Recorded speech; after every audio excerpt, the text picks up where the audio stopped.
Hey guys, we are back with our live for today with our next speaker, Samantha Schacher. She just came in, so I'm gonna grab her real quick and we'll get started. Give me 1 second.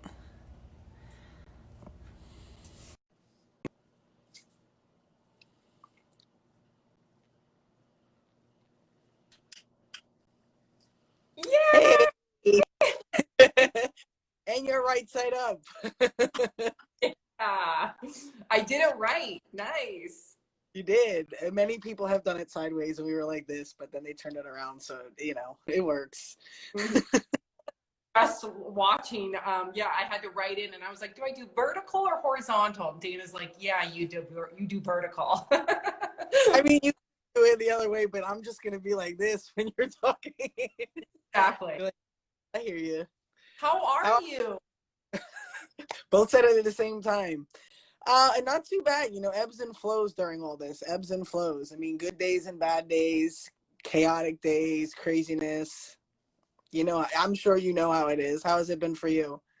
It's been like the best highs and the worst lows. So I had my second kid in the middle of COVID.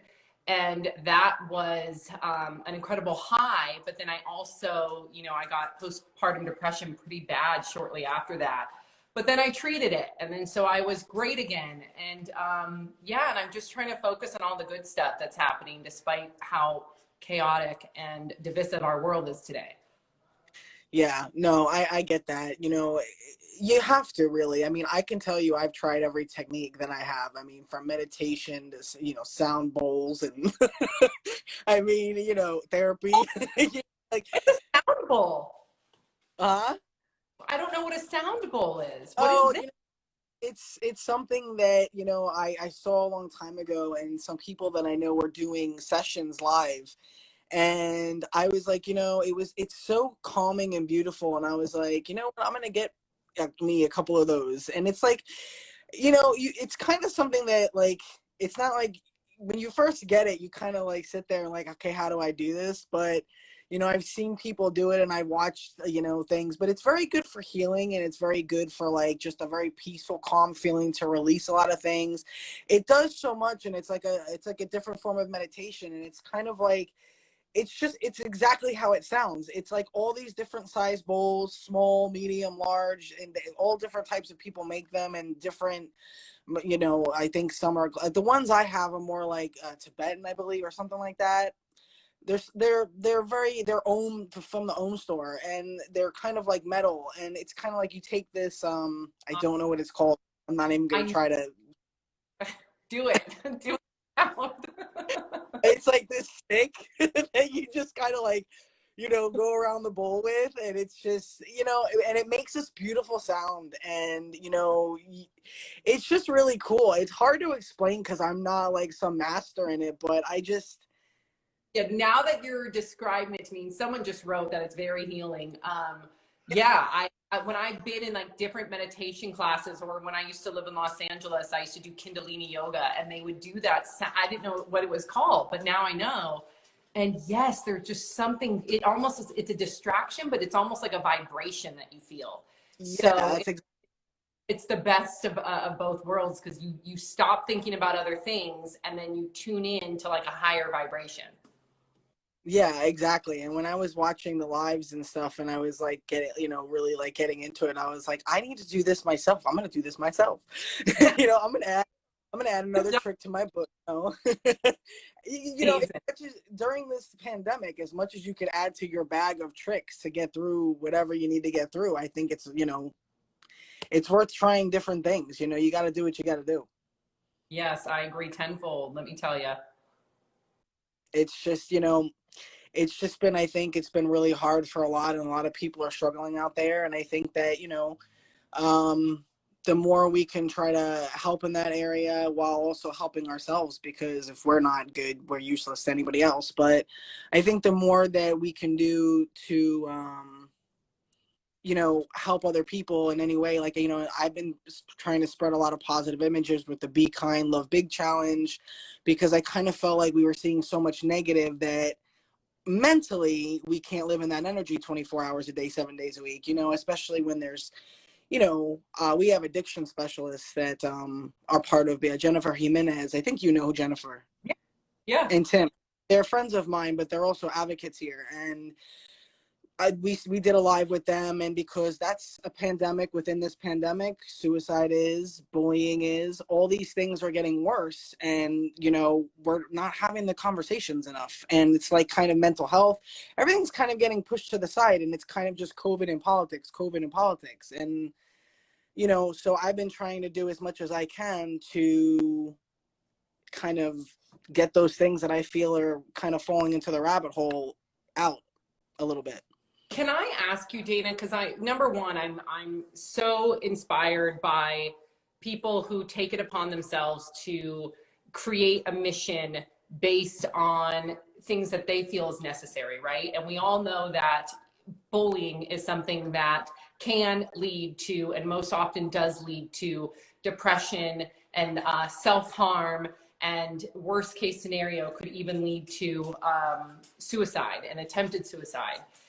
What was it in you that made you wake up one day and say, you know what, this is going to be my mission and I'm going to do something about it? Because it's one thing to be an advocate, it's another thing to be an activist. And I just really I'm inspired by you. Thank you. I appreciate that coming from you. It's kind words. Thank you. I appreciate that much. No, you know what it is? I've gotten asked this question a lot. I've always been, since I was young, a giver, wanting to help people, always doing that. All my friends would always come to me for advice. I was always there. It could be 3 a.m. and they would be like, can I call you? And I'll be like, if you need me, call me. And, you know, but they were like, but who takes care of Dana? And I'm like, nobody. Don't, you know, like I was never really worried. I always put myself on the back burner for others. That's just kind of how I was, and that's not good to do, so I don't recommend that. But I'm just saying, it's just something that was innate in me, and I always wanted to be like, you know, big in the, you know, when people are dreaming like, oh, I want to be big in this or big in that, my thing was always, one of my goals was always to really be a force in causes or charity and giving back and helping people on a bigger scale. So I never really knew how to do that besides what I was doing. Like, you know, I know I never feel, I believe in altruistic acts. You know, a lot of people, some people don't believe that those exist, but it's like, I feel like when we do things and we're not announcing it all over, those are the things that kind of mean, you know, are the most rewarding, because there's so many things people do that nobody knows about, including myself, because I don't feel the need to announce it every time I do it. But, you know, sometimes I do when I feel that the world needs to see things and people doing things for the sake of humanity, when you kind of feel like you're not seeing, are seeing it go down the tubes. Oops, and dropping my phone. And so, you know, I had lost my grandmother, and I was just in a really like kind of weird, dark, lost place, and we were very, very close, and I was just wide awake one night, like in the dark, and I couldn't sleep, and all of a sudden I kind of felt like it was like this gift that rushed over me. I just got all this stuff that rushed to my head, and even the name, everything, and I was just like, where is that all coming from? You know, I come from a background of abuse. I come from a back that I have, you know, there's addiction in my bloodline. I come from a background of a lot of different things. So I kind of just took all my past and my trauma and my personal experiences, and I felt that this would be the perfect, because it's all forms of bullying, right? When you look at it, it's got different names. Like domestic violence is bullying, but it's called domestic violence. Suicide, mental health, everything, those things all surround bullying in some form. They just have different names, and they're called different things, and it's a different level of it. But it just all came rushing to me that that's what I can do with my healing journey. This is what I could do with my past. This is what I could do to help heal myself. So I took all that. Yeah. So when it all came rushing to me, I like, when I went to sleep, I was like, and I got up, I was like, okay, but I'm going to actually do this. It's not going to be one of those things that we say like, I'm going to do it, and then like 10 years later, you still haven't done it. So you know, I just kind of woke up the next day and I just kind of went like full blast with it. You, good for you. Yeah, I feel like we all, you know, have a calling, but something that always stands out to me are just those that actually do it, right? Because we may help in other ways, whether it be we tell our story, whether it be, and that becomes truth testimony, or whether it be that we donate to certain causes. But there is something innately special about a person that actually creates an entire entity, so to speak, in order to tackle what they believe is something that needs to be fixed. And, you know, as a mom now, Dana, I see things in a totally different perspective. Not to say that I didn't before, you know, before I was dealing with depression and clinical generalized anxiety and all these different things. And then when I had kids, I really started to become more concerned, almost in a hyper way. And that's probably has a lot to do with, like, you know, my mental health, but in a hyper way of like, what am I going to do about my kids and bullying? What happens if it happens to them? Especially because I grew up where there was no social media, right? So I didn't have to, like, if I got bullied at school or if I had a bad day, I could go home and I could decompress and I could just ignore everything that happened during the school day. Well, now it pains me to think that kids, they go home and then the bullying continues when they go online. Or even on a smaller scale, they look at their other friends' pages and their other friends are being invited, or they all went somewhere and then they see that they weren't invited. So there's almost like this subliminal feeling that they must, you know, like, why doesn't anybody like me? Or why don't they befriend me? Or why didn't I get invited to this? And it's a whole nother avenue that I have so much empathy for when it comes to the younger generations, but it concerns me too. So I want to, like, help in how we can somehow create a solution, or at least an ethical way to deal with social media. Because to me, social media is a whole nother wild, wild west that I'm very concerned about, just the addiction aspect of it. I come from addiction too. So just like, I need to tuck my phone away when I get home from work. And I don't even know if I want my kids to be on social media until they're adults. You know, it's funny that we're having this, you're mentioning all this, because me and Mikey had this conversation when we did his live. And I remember when I first met Mikey, when he came to New York for upfronts for one of his shows. And we discussed that and kids being on social media and having phones. Like, his mind is, my kids are not having iPhones, they're not having phones, they're not going to be on social media. And I happen to agree with it. Like, I saw, and many more than once, young kids getting involved in fights, political fights, and then they come out and say, well, I'm only 14, I'm only 15, I'm only 12, and I'm just like, but why are they on social media? I didn't have my first phone until I was 15, but I'm 41 years old. I grew up in a different generation. We didn't have social. Me too. Yeah, I didn't have any. I had MySpace when I was like mid-20s. Yeah. Okay. I had MySpace and it was like, whatever. I think nobody did it. I mean, it was like, bleh. It was ridiculous. And it was more like, really, we only kind of accepted our friends. It wasn't like Twitter where it's a dumpster fire, you know, and they don't really have anything. Like, when people get bullied, they don't have anything where, like, they take their IPs and block them from to keep making burner accounts to keep using for bullying. That's really something I don't understand why they don't do. You report it 110 times and finally they suspend it for 7 days, and then that person comes back and does it again. And that's why they all laugh and think it's funny, because I had an issue with somebody, some like bullying stranger person, and I was just, they're like, I'll just come back and repost all this crazy nonsense, you know, even if I get suspended. And it's like, you can't say anything because it's true. Because, you know, but I don't think these young kids should be on social media. It's insane for adults. I don't think kids should. Right. And I'm not like huge into regulation, but this needs to be regulated in my opinion. I also think that there needs to be, if anybody's ever seen The Social Dilemma on Netflix, if you haven't seen it, watch it, because they talk about the need for an ethics committee. I just want to respond to a comment here, Dana, from Sam Oz Wonks 143. It looks like Sam writes, but what about when we are bullied in our own homes? I am an adult, but one of my parents is an alcoholic. I'm so sorry. I know that all too well.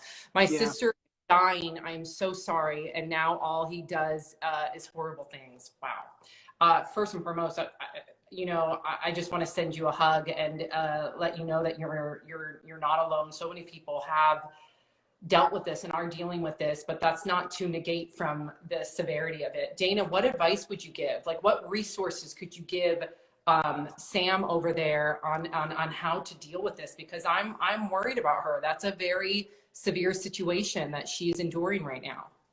Yeah, no, Sam, I mean, I'm very sorry to hear this. I can relate to some of what you're saying here, in the past, but that's often an issue that comes up a lot, is that a lot of kids are bullied in their homes. Even people who are not bullies and people who are not the bullies, they're bullied in their homes. And, you're an adult, and it's hard when, it's when you're kids and you're bullied at home. You can't, what are you going to do? Like, you're a kid, you're kind of stuck at home. As an adult, the first question I would like to ask you is, I mean, are you stuck at home where you have no place else to go? Because that's something I would suggest, even if it's a friend, another family member, to get out of that situation. It's obviously not healthy. Right. And it's Worry not about her. good. It's not. Yeah. Go ahead. Yeah, just to your point, it's not healthy, but there's this whole other variable of her sister not doing well. So I mean, I would also say, like, you have to tell somebody and talk to somebody about the situation. There's a lot of things going on here. Um, I have, I don't know if there's any domestic violence going around. We do have domestic violence resources because we partner with the Face Forward LA in LA, in California. And even if, like, you're not in California, they can, we can get you into the right direction. We also have um, an attorney that's a resource, but again, he's in New York, but he's always willing to help and answer questions and do whatever he can for no matter where anybody is. We also have addiction specialist Jennifer Jimenez and Tim Ryan on right.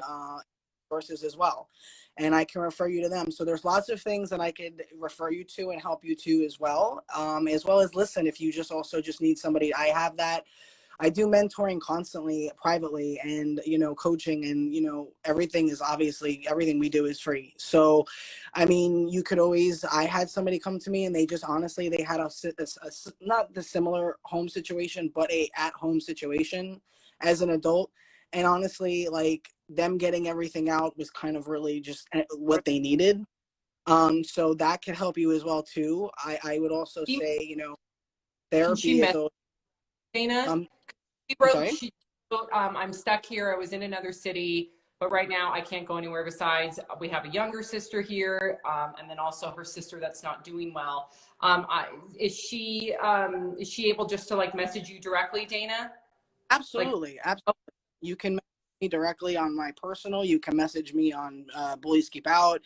I am also available with cell phone, Skype. I mean, however anybody needs and whatever you feel comfortable with. If you just want to write to me, that's absolutely fine. Whatever we can do, we will do to get you to the right. If you need somebody to talk to, but I want you to definitely reach out and do something, because I see that you're, like, in a very dire situation here, and you're also in a very unhealthy situation. And so whatever I can do, I mean, there's lots of different advices I can give you, but I know it's hard because not everybody can do the things. Like, we could easily say, let's do this, let's do that, let's do this. But unfortunately, some people are in situations where they can't do any of them. right. But we'll get, you will get you whatever we can, as far as help, or get you in the right direction. Absolutely. She So out to you. She said she'll reach out to you and she's sorry to bother you. Please don't you're apologize. It's exactly what Dana does. Yeah, that's what we hear. We get that all the time. Don't ever apologize. That's what we do here. I mean, 24/7. You can, if you want to message at 3 a.m. I mean, I don't care. I'm usually up anyway. But I'm just saying, always reach out. I would rather have somebody reach out, and just, if you just need to talk or whatever it is that you need, we're here to do whatever we can in whatever capacity we can. And if it's something that we can't do or we don't do in the professional manner that might be needed, we will try to help you get in that direction. So, much love. We're going to, reach out.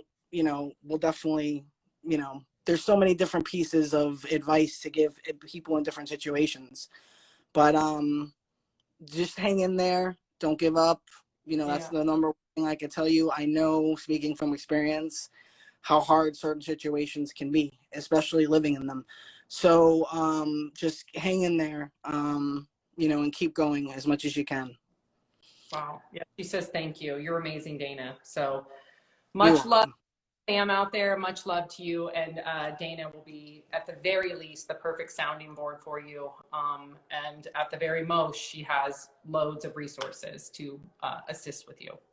Yeah. Wow. Well, I'm glad that she reached out, Dana. You know, how important Why is we that? Well, Yeah. that's why these are important, and especially during, I mean, all year, not just during Bullying Prevention Month, but because I feel like things are getting, like last month was Suicide Prevention Month, and I feel it got lost. I was doing stuff last month too, and then I was like, you know what, I'm just gonna get a bunch of people, and we do live shows. I do live shows anyway, but I was like, I'm gonna just get a bunch of people, and we're just gonna talk about a bunch of different topics for the whole entire month, and I'm just gonna get, even some new faces in there that I haven't reached out to yet. And I'm just gonna, I really wanted to like highlight it because I feel right now this is when I think people need it the most. Yeah. And obviously, I've had people message me. I've had all types of situations. I mean, I've in myself, in my personal life, have had friends where I've had to call the cops because, of them being or sounding suicidal. So, I mean, I've been in that situation, whether it was writing and talking online or it was in person or over a phone, more than once. So I'm very familiar with it, sadly. We never want to say we're familiar with that, but, you What know, what can we do,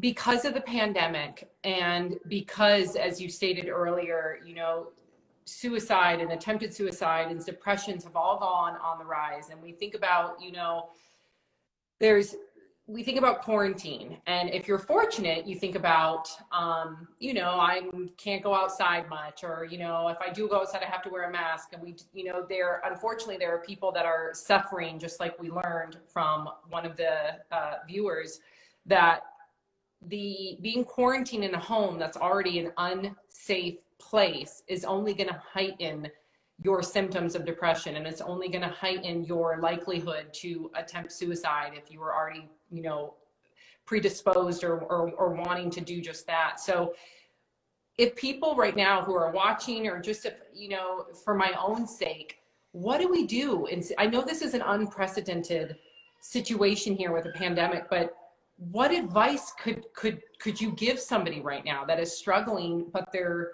stuck? Like, what do you do? well, like I said, when I have different situations come to me, everybody's situation is unique on the conversation I will have, or the advice that I give, or how I'm able to help them.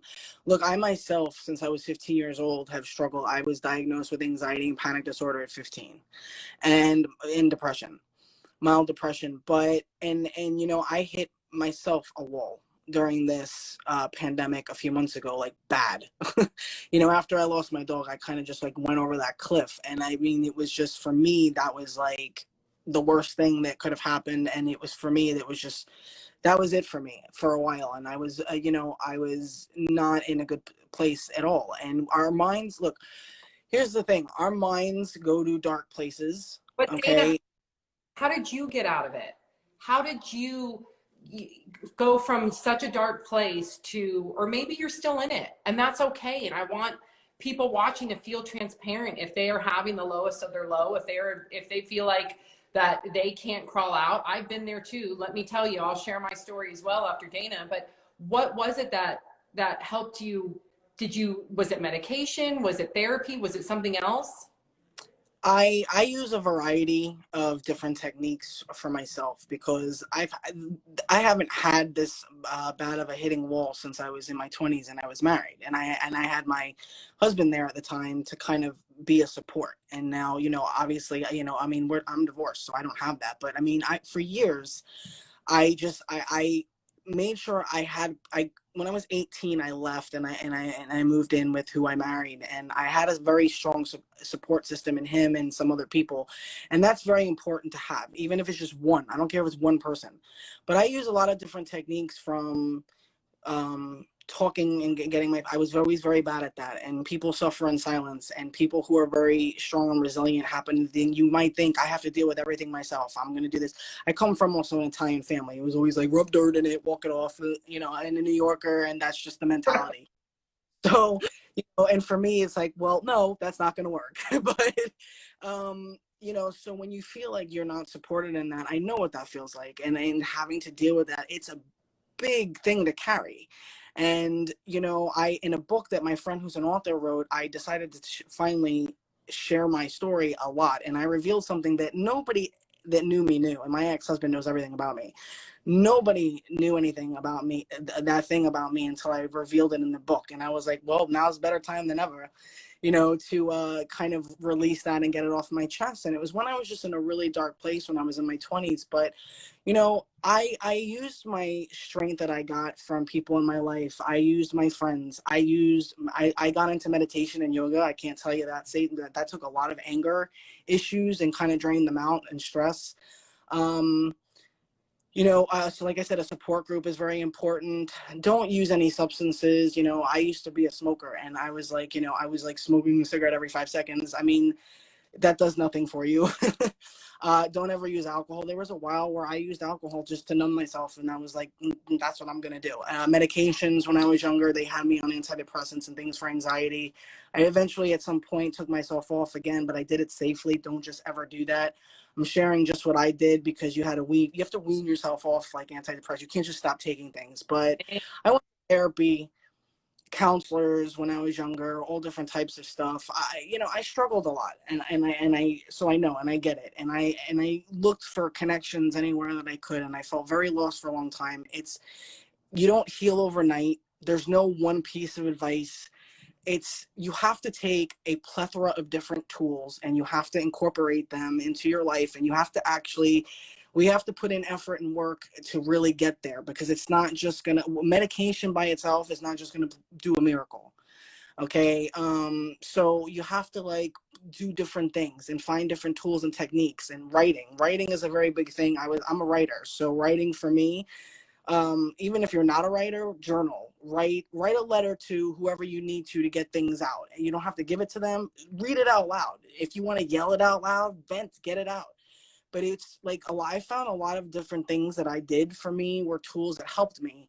And they were telling me, I have a degree in psychology, so like, you know, I also know some of the things that I have to do, even though I'm reluctant at times. But it took me, yeah, I mean, look, it took me till falling apart before I dealt with some of the things that I wasn't dealing with, because of the last year and a half. I've had a lot of crazy traumatic things going on medically and all types of stuff. And then it got all the way to my dog dying during the pandemic. And there was like 10 other things that happened before that. And my therapist was like, wow, like no wonder you hit that, you just slammed into that wall. And I'm like, yeah, I didn't just hit it. I slammed into it and just flopped right over. And now I'm back in therapy, and I have no problem saying I had to go back on medications, because I did. Good. Because my depression and my anxiety was like, whoop. And I was like, I have to balance out, because if I don't, you know, I'm just going to be a mess. And, you know, there's no shame in any of that. And a lot of people talk about, I don't want to say this. I don't want to say I go to therapy. I don't want to say I have to take medication. Why? Don't, you know, a lot of it is shame and stigma. And speaking of which, have, oh wait, pause, hold on. So I, as you know, I'm a mama too. Hey, Mark, Mark's dead. That's why he's fussy, honey. Yeah, he needs to take his nap. Okay. So my son Miles needs to take a nap. Really important, Dana, is the Austin Harrington. And I actually know Austin and his brother. He and his brother, first of all, you should know about their initiative, because, and Austin, I see what you wrote, and I think it's exactly what Dana's talking about with the shame. But I just want to tell Dana a little bit about you and your brothers. So they are teenagers that have come up with this brilliant idea to implement inclusion and acceptance training in schools. So their goal, petition right now, you can go to change.org and just look up like acceptance classes in curriculum. And so their goal is to make sure that one day, and one day soon, because let me tell you, they are determined. They came on our show, Daily Boss Live, and their goal is to go to the House and make sure, in a perfect world, that one day our public school system, K through 12, would have acceptance curriculum. So children at a very young age learn that your differences are wonderful and not to be something that divides us. So that's who Austin is. He's going to run for president one day. So just keep an eye on him. That's Brilliant. I'm definitely going to follow. I'm definitely going to follow because I love, you know, I have people that come to me all the time that do, there's a 22-year-old, her name is Francesca. She has a nonprofit that she started for mental health. Actually, she's right there, Inspiring My Generation. Oh, And cool. we did a I put her on my podcast because we got our podcast back up and running. And 22 years old, and she's very determined herself. And you know, that these are some of the things that when at their age, hi cutie, these are some of the things at their age I wanted to do, but I didn't because I did, you know, back then in my generation, like we didn't have all these tools that they have now. So it was more just like in-person stuff, which is always good. I mean, I'm more of an in-person thing, you know, anyway. So, you know, whenever I can, but obviously right now we can't. But anybody who I love connecting with people that are determined is like I am and just has a heart to just create change. And, you know, schools do need, I mean, I spoke at a school in New Jersey with one of my advocates, and I can't tell you how beautiful this school was, and every school should be like this. It was like the teachers were so into the, you know, bullying and getting the teachings out there. And you know, we spoke in front of like an auditorium of 300 students. They made this Bullies Keep Out banner. They made our banner, like, you know, from scratch. It was beautiful. And, you know, they listened. They were attentive. They cared about it. They were hugging us. We were taking pictures. They were so invested in the kids learning not to bully, why you shouldn't. And all these schools are not doing. It doesn't cost a lot of money to do this. Have a speaker come in. Have a speaker come in. How yeah, I mean, hate is taught. So if like my daughter Sophie one day can go to school and be taught at a very early age, no matter your sexual orientation, no matter your ethnicity, no matter your gender, no matter your race, that you are wonderful and special, I can only imagine how that would create our future. So, but to that point here, Mark, will you take Sophie? Sophie, mommy has to work. I love you too, sweetheart. Hey, let's go Sophie, play. please. No. Mommy has to work. Daddy will give you a cookie. Bribery works. Hey, you want a cookie? Sophie, you want a cookie? What about cinnamon bun? You want a cinnamon bun? No, don't tell Daddy go. Sophie, please. I'm going to take it. Yeah, you gotta take it. It's okay. It's okay. It's okay. I'll come back. It's all good. Determined to I want you to hear from Austin, because Austin wrote. She mad now.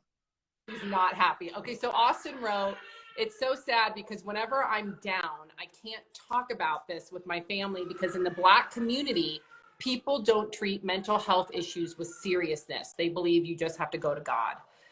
It sounds kind of similar to what you said being growing up in an Italian family.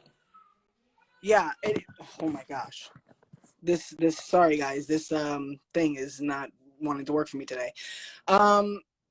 It is similar because look, everybody has their things. I mean, you know, it's whether it's religious or cultural or whatever we're dealing with, we come from different backgrounds. And you know, faith is very big in even Italian, you know, culture as well, where it's like go to church and that's just going to fix everything. And you know, yes, okay, it's nice, but it's not, it doesn't, you know, look, these older generations and, you know, my grandparents were like this. It was, like I said, it was just, they just got through everything. They didn't almost believe in like all this therapy and psychologists and all this stuff. They like, I'm not crazy. You know, that's like the mentality that it was. And it's like, you know, well, you don't have to be crazy to go to a therapist, first of all. But it makes people ashamed. You know, what your background you come from makes you almost feel ashamed of, like, I felt that way at first. like ashamed to go do these things, because I actually, you know, came from people that tell me I was crazy because of my anxiety. And then you do feel like you're crazy, and you feel like something's wrong with you, and then you're not enough. And then it makes it very difficult for a child to function. And cognitively, they don't, you know, and mentally, and like, you know, as they're growing up, that's just so unhealthy for an environment for a child and a teenager.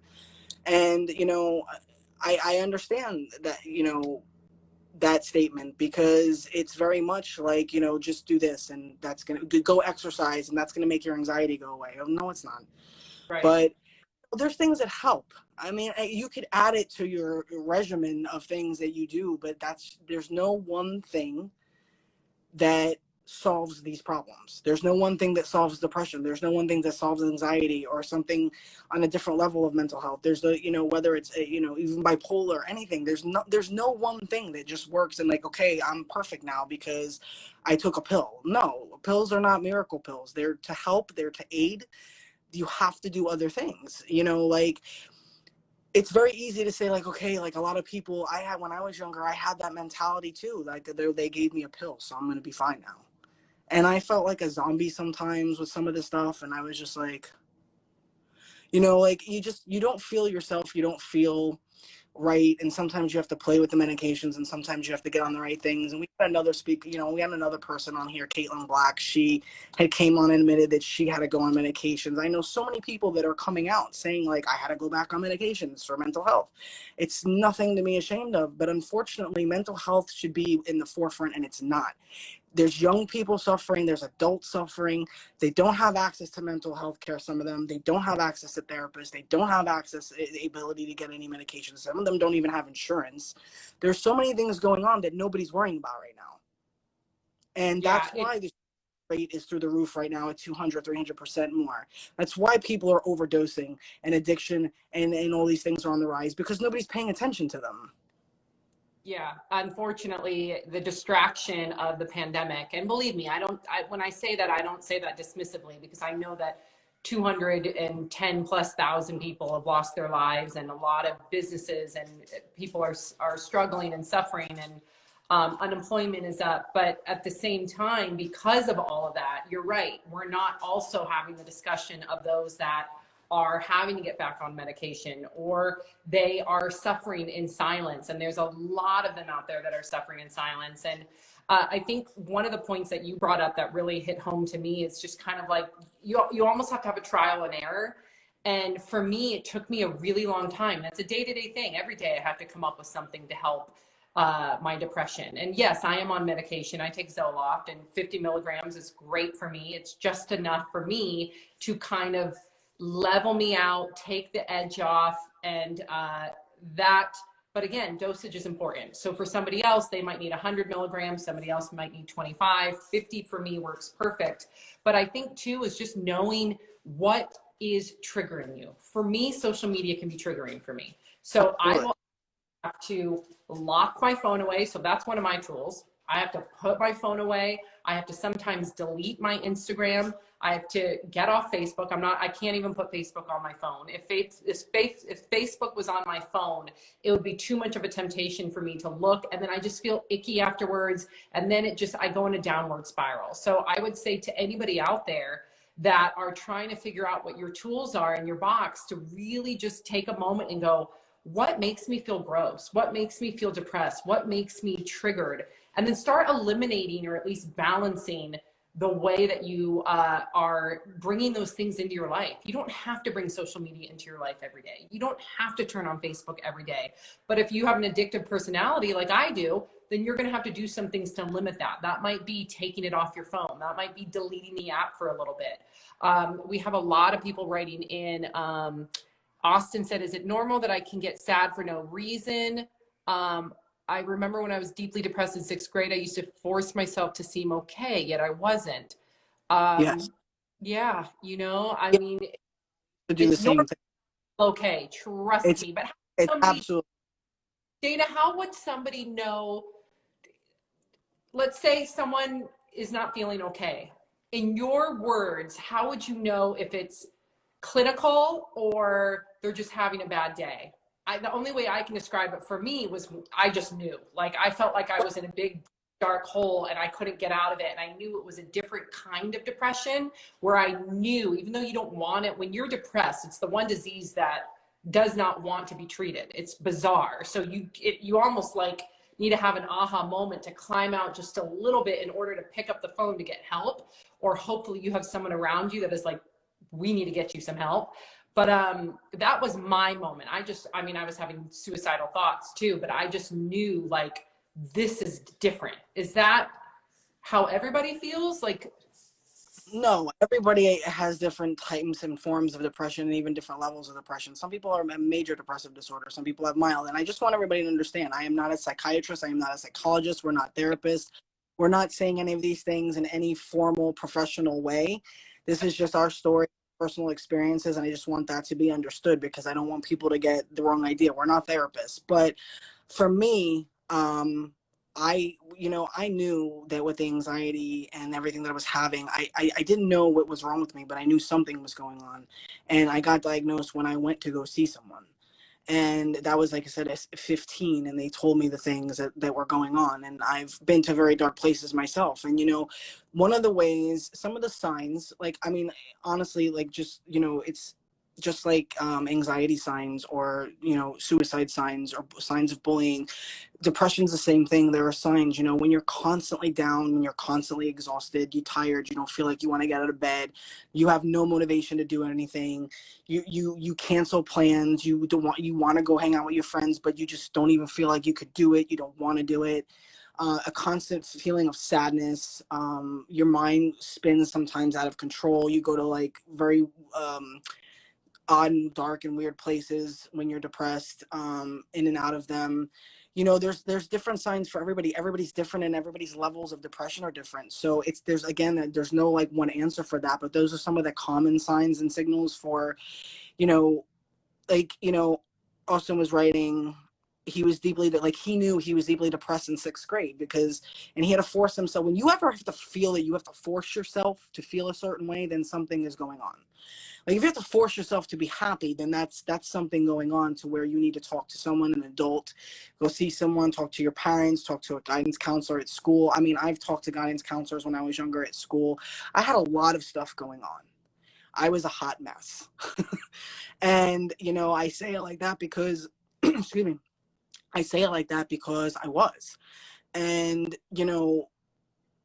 before I really started like dealing, and how does a kid deal with these things? It's not easy. It's very, very hard. I mean, it's exhausting even thinking about it when I go back to those times and I think about how old I was and how I was dealing with this. And I realized like a lot of the ways I dealt with it were not healthy. They were completely a mess. And I didn't even care about things at certain points. Like I just cared about, like, I just felt numb. And like I was in like in a fog, like a brain fog or cloudy. Like you just almost feel like you're in a movie walking around, or you're floating. Like your mind kind of just like disassociates itself like with reality a little bit, and you're just completely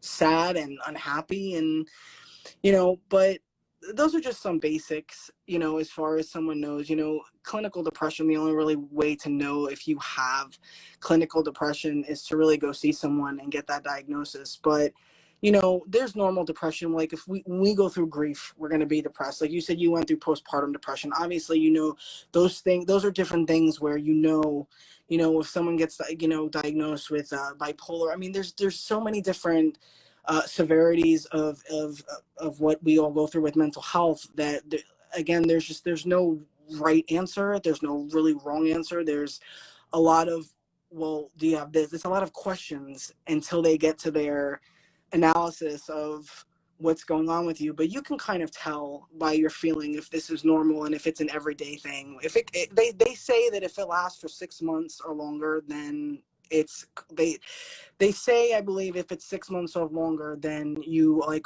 for me, like if my anxiety continued, I used to read a lot on things because I work in the medical field, or worked in the medical field before the pandemic. But I believe it's like 3 to 6 months when these feelings continue, that's when you know that something is an issue and possibly clinical.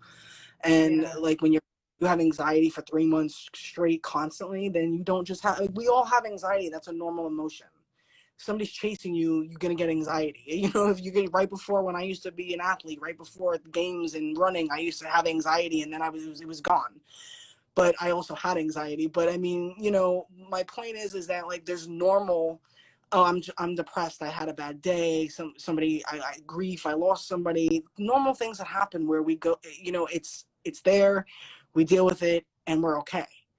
When it's a constant, consistent thing, much like bullying, that's when it keeps going on and on and on for a long period of time. That's when you know that there's to seek, you know, it would be a good idea to talk to someone and seek, you know, professional help to see what's going on. You know, that's my opinion, and that's what I did.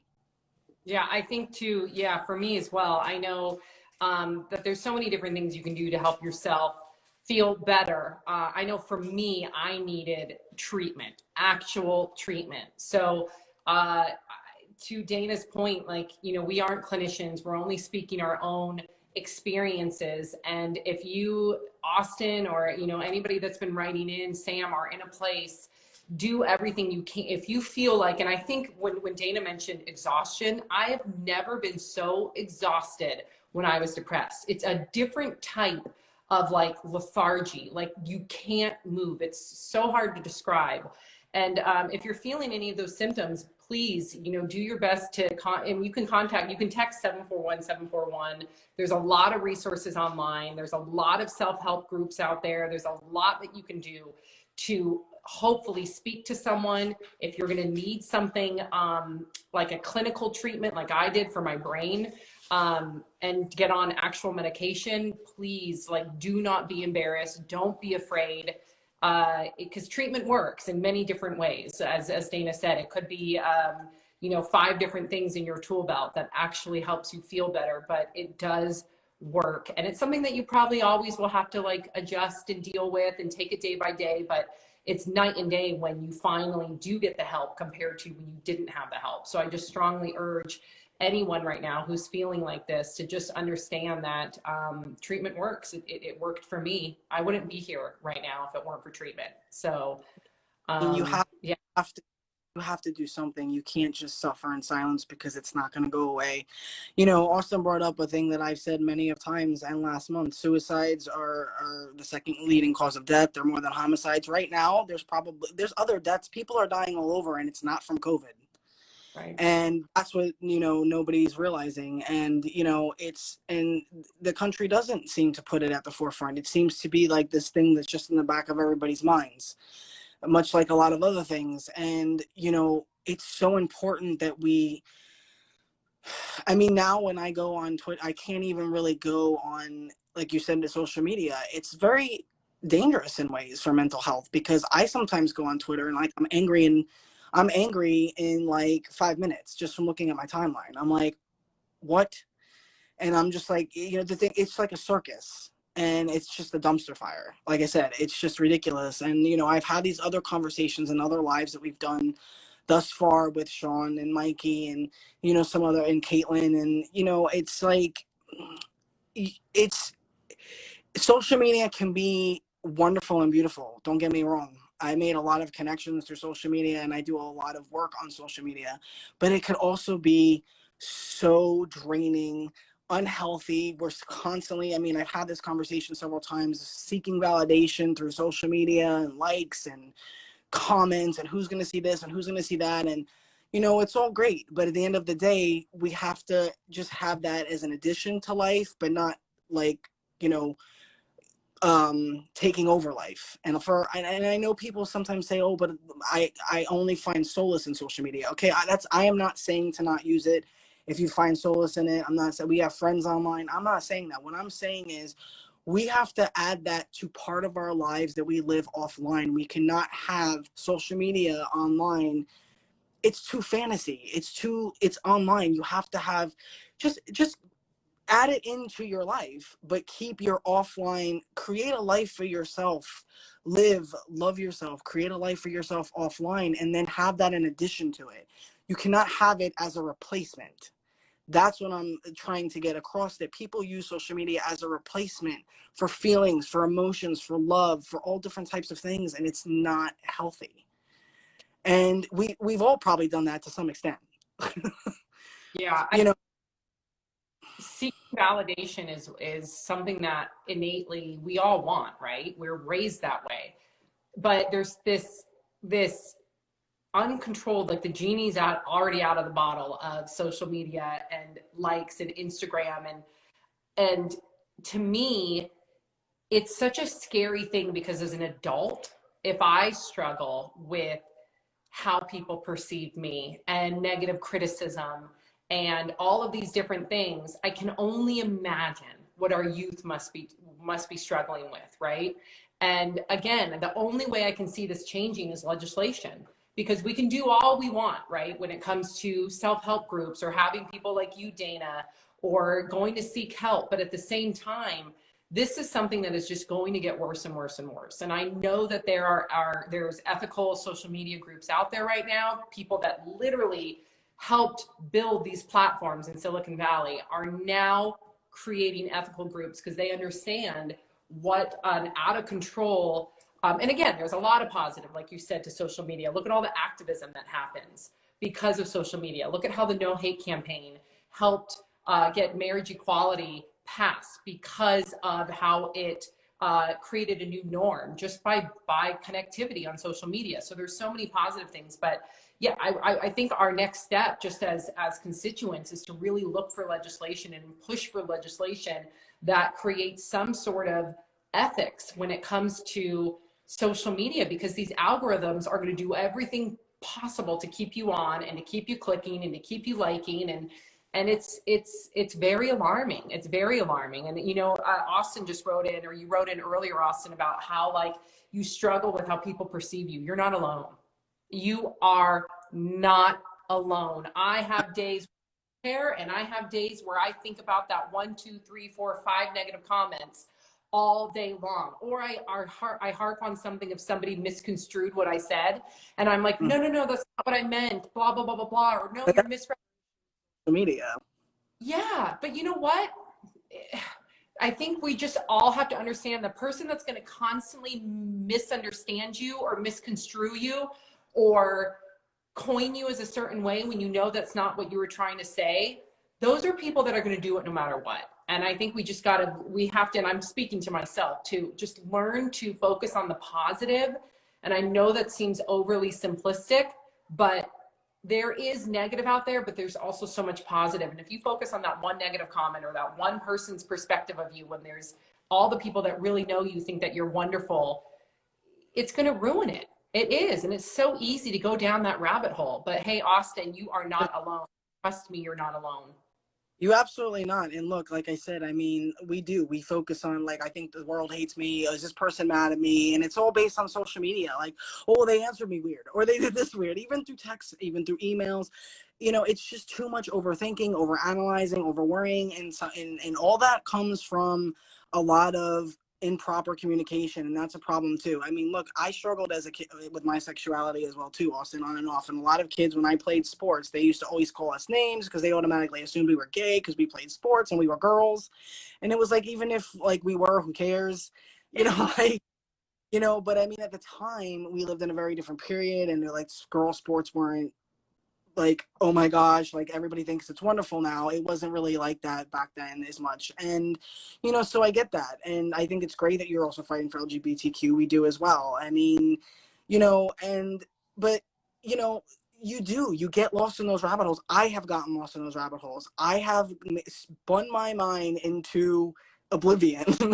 And it's a horrible feeling. It affects you physically. I've created so many asymptomatically I've created so many physical feelings and ailments, and I did have medical things going on, but it even makes it more scary, because when you know you have a condition, or you know you have an illness or something going on, it's even scarier because when you start getting those asymptomatic things, you right away start like getting into the hypochondriac thing. Like, oh my gosh, what if it's what's wrong with me? What if it's what happened last year when I had an embolism? What if it's this? What if it, like I'm giving an example, like, like after like last year when I had an embolism, like every 5 seconds I was thinking like, oh my God, what if I have blood clot? What if I have blood clot? And I'm on, I was on thinners, but it was like my anxiety, and then going on social media and then you're seeing about COVID and all this other stuff. And I'm just like, your mind is just like, it's just not good. And the stress, and I've had friends tell me this, and I know it myself, and I'm stubborn as hell.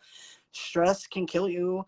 There's so many things that we have to, I can't tell you the amount of tools I utilize to keep myself on a level of, sanity, basically. We all are in that boat, especially now. So, never anybody feel like they're alone, because, it's just something that's, going around. It's just, there's no social media. These platforms need to find a way to combat bullying. I have so many ideas. I don't understand why they're not doing it. Like I said, these things in schools too, these things don't cost money. They're not things that cost money to have a program, have teachers talk about it before the class, have little pep rallies and somebody come in and speak about bullying, even virtually. These things are not hard to do, but nobody's doing them, and they don't cost a fortune to do. Yeah. So what would you say to any parents out there? So for me as a parent, when Sophie starts school, she was supposed to start preschool this year, but now we're homeschooling because of COVID. But so that's something that I feel like parents can go into their school and say, hey, hire a bullies keep out, or hire a mediator to come in. Like, what would your advice be, Dana, for me and for any other parent out there? Or it doesn't have to be a parent. You could be a student. Like, look at Austin and Miles, his brother. Like, they are, they're in school right now. And what would you go to the principal and say? Like, what would be something almost like a rubric, so to speak, that we could go to a principal and say, this is what we need? I mean, honestly, you can just show them the suicide rates. You can bring up, there's constant articles of kids in schools that have like, and they just keep getting younger. I mean, you have to, I always come from a place of very personal and very raw, off the cuff. I don't believe in scripting things. I would probably first off just come from a very real and personal and very, a very real and raw and personal place, because I feel like that's how you really are going to grasp somebody's attention. It's like when you watch a movie, when the more real it is, like a documentary, the more like your eyes are like glued to the television. And the way you tell a story matters. The way you communicate matters. So if like somebody goes in there and can really just kind of lay out like almost like a PowerPoint presentation, but from a real place to really touch a person, you'd have to kind of almost be like, what's wrong with you to not really see? Like, look at the suicides, look at the ages, look what's going on in your school, like, and have people back you up, have parents come in there, almost like a protest. I mean, you have to really like go in with just kind of off the cuff and just like really say like, this is not going to cost you money. Give me a reason why you can't do this. Like for me, I come at it. I would question them. I'd be like, why can't you do this? How is that going to hurt your school? How is that going to cost you money? Especially if someone doesn't charge. Like, I don't charge to go speak into a school. If somebody, I'd rather go, if somebody said like, come and speak and bring one of your advocates or virtually do something, I would be like, that's absolutely fine. Tell me when and where. I want to help people. I don't really care about you giving me money to do it. And what I'm saying? Exactly. When you go and speak at a school, what do you do exactly? Just so people can feel. We only did it the once so far, and it was just great. But we talked about, Doreen shared her story. I shared some of mine. We talked about what bullying is and some statistics on it. They had some questions for us. We answered. We basically just tell them all things about all forms of bullying, why it's not good, why you shouldn't do it, what you should do in certain situations. There's all different types of conversations to have when it comes to this. They can be never ending. I mean, I could talk about it for hours. I mean, it's not something that is just, okay, like we had this conversation, it's all fixed, it's all done, yay, we fixed the problem. I mean, it's something that needs to be consistent. They need to have those bullying, like have a bullying rally twice a year. Yeah. Have your teacher a film, like like a documentary. I mean, show them things. Like, why are we not doing these simple things? This is really not that hard. You have to appeal to people's empathy. The problem is kids don't know empathy because they're on social media, and you don't learn empathy on social media. Yep. So I think empathy and being in people's faces and seeing how sad people can get, because none of these people would do things in people's face as much as they act like they wouldn't. If we're not teaching empathy and compassion, then we're lost, because you can't solve a problem without empathy and compassion. Yeah, I think and empathy. Adult doesn't have it, you can't expect the kid to have it. Yeah, exactly. And that, you know, having empathy courses, having in-person conversations, because so many, you know, and again, you know, you and I being 40 and 41, you know, I never had to text until I was a full adult, right? Okay. You working Okay. now? Yeah, I still have a box in front of my face, but I don't care. Just as long as you can hear me. Can you hear me? I see you and hear you fine. I don't know. Instagram. Box in front of my face, but I'm okay with that.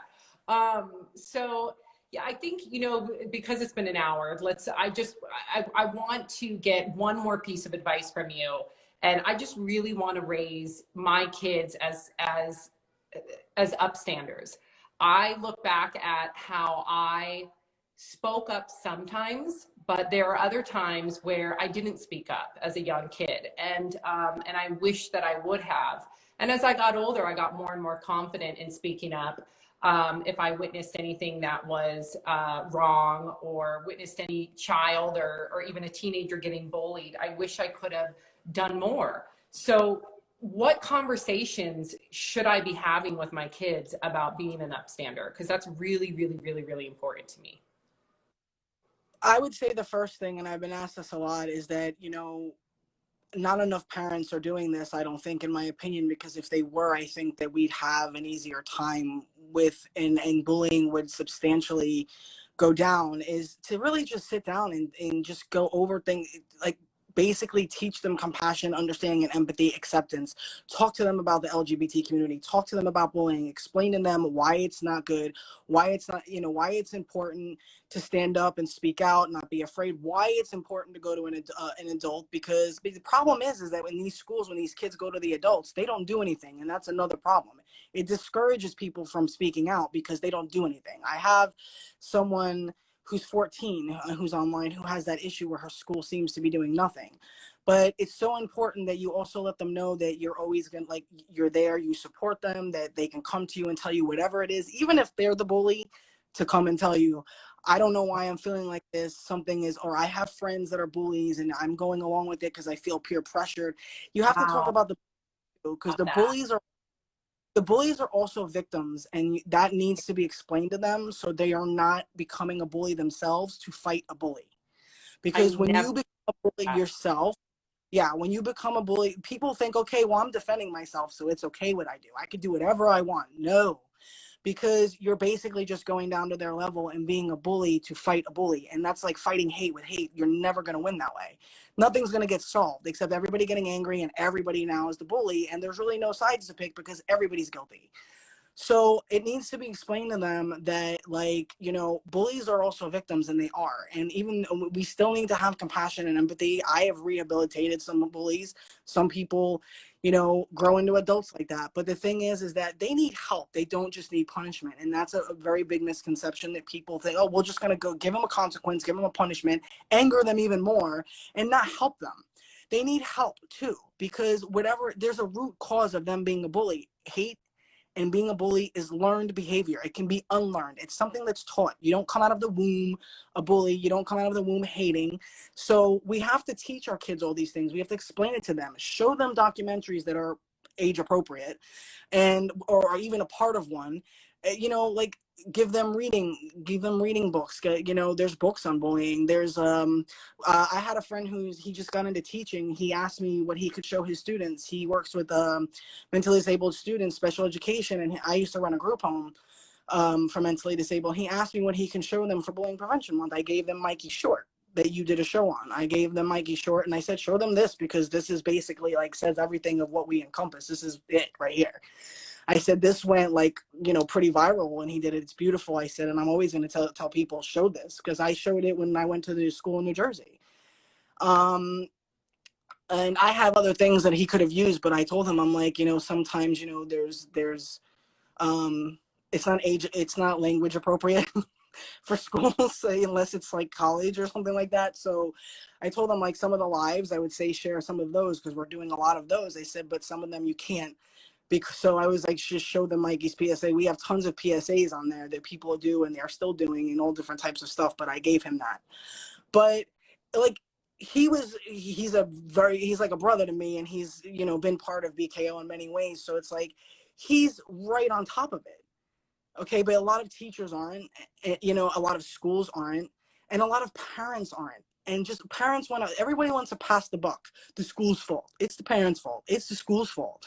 No, it's everybody has to do part of it. Your parents have to be responsible and be, you know, part of their child's lives. And in the school, they're in there for 8 hours. So everybody's responsible. Okay, like these are the kids, and everybody else is the adults. So there's no pointing fingers. And the problem is everybody's too busy pointing fingers instead of just fixing the damn problem. Yeah. And, you know, I think it really starts in the home. Everything starts in the home. Bullies usually start in the home, but speaking to our children about these things and teaching them things and using different tools and techniques, or even having somebody come and speak to them. I mean, I've spoken to my friends' kids when they've had problems, or somebody would be like, can you talk to my kid for me? They're getting bullied. And sometimes they're comfortable talking to somebody else that they don't know. And sometimes they're comfortable talking to a stranger than they are their parents. And then they feel better. You know what I mean? Everybody's different. Everybody's going to have a different approach. But I think in the end of the day, they need to be shown. Some are visual, some, you know, you can talk to, some want to see visuals. I think it's great to incorporate all of it. But there's like, I think one of the most important things is to explain to them to never become a bully themselves, to fight a bully, because that's not the way to do it, or to be physical, like right away, just start fighting. And, you know, just explain to them it's really not hard. Just talk to them about everything about what bullying is, why it happens, what is bullying, because there's also lots of misconceptions of I had a fight, it's bullying. Everybody's calling everybody a bully now. No, because that's just like really throwing the real bullies down, like letting them get away with it and not paying it, like not centering it on the problem, because we're just calling everybody a bully now. Everybody is not a bully. Okay, you got a disagreement, you're talking about politics, you have a debate, you said a curse word, you curse somebody out. That's not bullying, that's just whatever. Some people just have a bad day. So we have to get on this mentality of just calling everybody a bully. Like, because we're bored, so like, or they pissed us off, so they're a bully. That's something else that kids need to understand, the difference of what real bullying is and what not to do, where we just throw that. I mean, that's a very, nobody wants to be called a bully if they're not, and to throw that around is very irresponsible, and it's thrown around by adults irresponsibly. I see it on Twitter, I see it on Facebook, and it's like, no, like somebody's not a bully because they told you off because you disagreed or whatever. It's just that's just life. Yeah. You know, everybody doesn't have to like everybody, and that's life too, and that's okay. Yeah. But there's a big difference between bullying and just the hundreds of other things that can happen. So I think one of the biggest things is really education on what actual bullying is, and everything that surrounds it is one of the most important things that I think people need to get a grip on. Yeah, I do too. I think, you know, number one, education, number two, compassion, empathy. And I think if anything, what I am left with is activism in your own hood. So, you know, people always say, act local, think global. You can impact so many if you can just tackle things here. Like now I'm motivated when Sophie is finally in school. I don't think I mean, I know you have to be age appropriate, but there's never going to be a too early of a time. So when Sophie goes to preschool, I'm going to march myself in there and I'm going to say, let's make sure that we incorporate into their curriculum something about empathy. Let's figure out how we can teach how to be an upstander. And I'm going to do that every time she goes back into a new school, whether it's second grade or fourth grade or middle school. I'm always going to be that advocate. And yeah, I think that's what parents need to do, but they don't. You have to, if you're not going to advocate for your own child, how could you complain about anything? I mean, you have to go into the schools, because it doesn't have to just be organizations or whatever, but like you said, go into the schools and advocate for it bring people with you or whatever, but just go into the schools and advocate for it too. This could be done. There's so many things that could be done in so many ways this can be done. even though there's the things that need to be done on a legislative level as well, but there's so many other things that we could like at least be doing and trying, and it's not being done. It's just like, well, I'll just take my chances and we'll see what happens, you know. And then when it happens, all hell breaks loose, and it's like, what do we do now?